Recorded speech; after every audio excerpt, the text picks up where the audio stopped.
everybody, and welcome back to another TMI moment. I am Tara, the T in the TMI, and you are watching Tara's Motivational Inspiration. So y'all go ahead and do me a favor, click that share button. Let someone know that we are live with TMI. We are talking with Tara, and I am going to go ahead and jump right on in.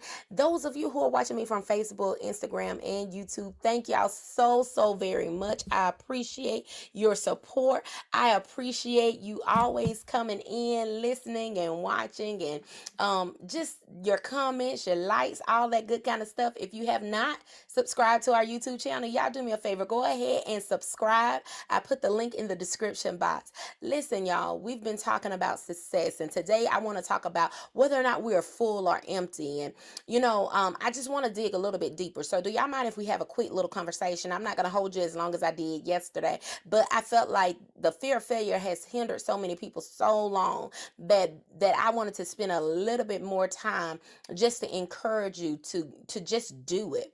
And so today I want to talk about whether or not you're full or empty. Some of us feel like we need to hustle a little bit harder. We feel like we don't have time to stop to rest because our dreams are so big that we just don't have time. If we rest, then we're gonna miss out on something that because we are already so far behind our timeline, or we're so far behind where we want to be at this moment, that we just have to keep on pushing.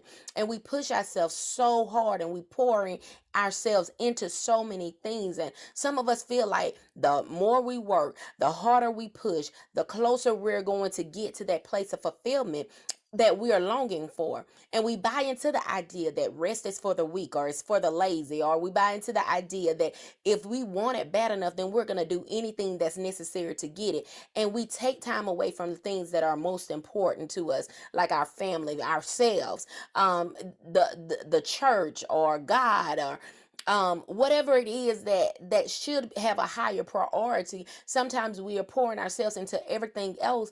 We are depleting ourselves from pouring into those areas. And if we're starting a new job, we may spend all of our good time at work, and by the time that we come home, we're so tired that we can't even spend any quality time with our families. Or if we're pursuing a degree, we may have to cut everything else out and only focus on that. So we pull away from everything, our friends and our social activities, self-care, all of that. And we're so busy that we're planning for tomorrow that we don't even have we realize that I'm sorry about that, y'all. I thought I had give me just a second, because we're live, so you got to do what you got to do. I thought I had that on do not disturb, but it wasn't. So now I got it on do not disturb. So anyway, yeah, I don't even know if y'all heard that. I don't know if y'all could hear, like, when my phone notifies me. But anyway, it notified me. But anyway, we're so busy planning for tomorrow that we don't even realize that we're missing the beauty of today. And I'm going to be real transparent with y'all for just a moment. I was guilty of that too. And I'm not going to share the story, but maybe one day I'll share that story with you all. However, I missed important milestones in my life because I was so busy doing that I missed out on being. I was doing a whole bunch of good things. I was doing a whole bunch of productive things. But at times, it may not have been as purposeful as it needed to be. I missed out on being a wife. I missed out on being a mother. I missed out on just being Tara, being Quan, being who I was called to be, because I was doing so much. And I thought I was filling myself up with purposeful things and doing purposeful things because it was productive. But I was actually emptying myself out because I was filling up on the wrong things. And like I said, I'm not gonna hold you too long today, but I just want to encourage some of you, because those of you who have already received clarity on what it is that you've been called to do, what it is that you've been purposed to do in this season, I want to encourage you that if you want to experience great success, And if you want to avoid burnout, there will be some things that you can no longer participate in. There will be some conversations that you'll no longer be able to be a part of. There will be some things that you cannot watch. There'll be some things that you will have to be cautious of even reading, or who you lend your ear to. You will have to watch where you are pouring your time and your energy, because if you're filling up on every area of your life except your purpose, you'll find out that soon you'll be empty, you'll be depleted. And some of us, we may need to stop looking at certain social media profiles, following certain people on Facebook, Instagram, or something, because instead of us learning and growing from their success, we're becoming envious, and we're developing feelings that are making us feel like we're insignificant compared to them.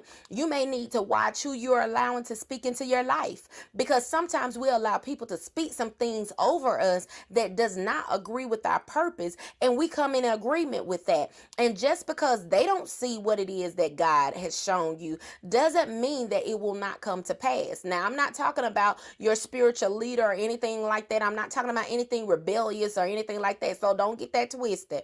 But I am talking about sometimes we are eating from other tables, and they're telling us and they're speaking things into our life that's not in alignment with our purpose. But when we come into agreement with what they have said, we've made a decision to accept that, then at that point, then we allow some of those things to come to pass. I remember being in a conference one time, and it was a great conference. It was very inspiring. It was motivational at the moment. But someone came to the podium and they began to talk about their success, and they was describing all the things that they were doing, all the things they were going to do. And they told us, they said, now I was able to do this in this certain length of time, but you all will not be able to do that. And it's going to take y'all much longer because, because of the type of favor that I have on my life, this is what I was able to do. But because I was able to do it, now I'll be able to show you how to do it. And, at that moment, it kind of caught me off guard. I was like, did they just say that they could do it and we couldn't do it? Like, they got more favor. I was like, God, look, I thought you was no respect of a person. Now, I do understand that sometimes, there are some things that people are going to get that I'm not going to be able to get. But in that moment, I immediately refused to accept that for my life. I said no.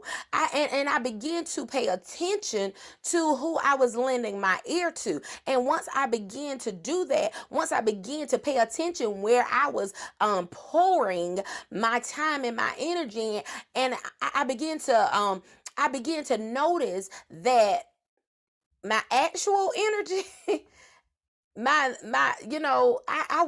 was feeling tired, I was feeling drained, I was feeling overwhelmed.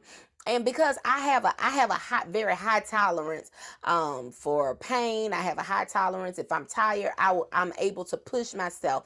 And so I was ignoring a lot of that. But then I began to notice that once I disconnected from some things, once I cut some things out, once I stopped reading everything, once I stopped watching everything, once I stopped hearing everything, my actual energy level changed. What I thought was maybe burnout was actually not burnout. It was that I was filling myself up with mess. And when I say mess, that was stuff that was not directly related to my purpose. It was stuff that may have been productive, but it wasn't purposeful.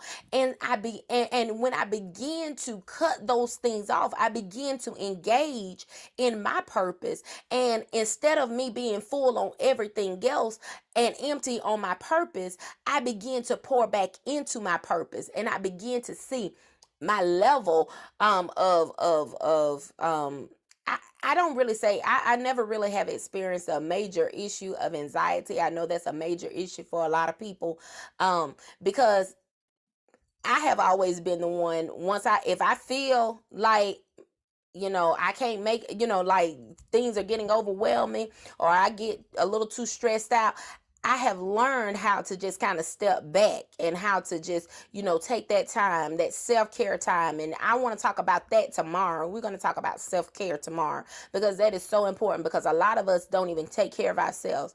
But I began to see how things begin to change in my life. And so some of you may feel like you're not yet in a season where you're experiencing the manifestation of your dreams. You may not be experiencing the manifestation of your goals or your purpose. But I want to encourage you that even if you're not there right now, you need to begin to make an intentional, a strategic effort to watch your pour. Watch where you're pouring your energy. Watch where you're pouring your time. Watch where you're lending your ear. Because although you may not be in the season of manifestation right now, the way that you prepare yourself is going to determine how you will walk in it. Whether or not you will walk in it full or whether or not you will walk in it empty. Y'all listen, this has been your TMI moment for the day. Y'all don't forget, y'all can go to my website, www.2asktmi.com. You can pick up my book, Finding Your Voice Inside of the Noise. You can get the digital copy or the physical copy. It's also available on Amazon. Y'all come back tomorrow. We're going to be talking about self-care. This is the day, y'all, that the Lord has made. Let us make a conscious, a calculated decision to rejoice and be glad in it. Until next time, y'all be blessed.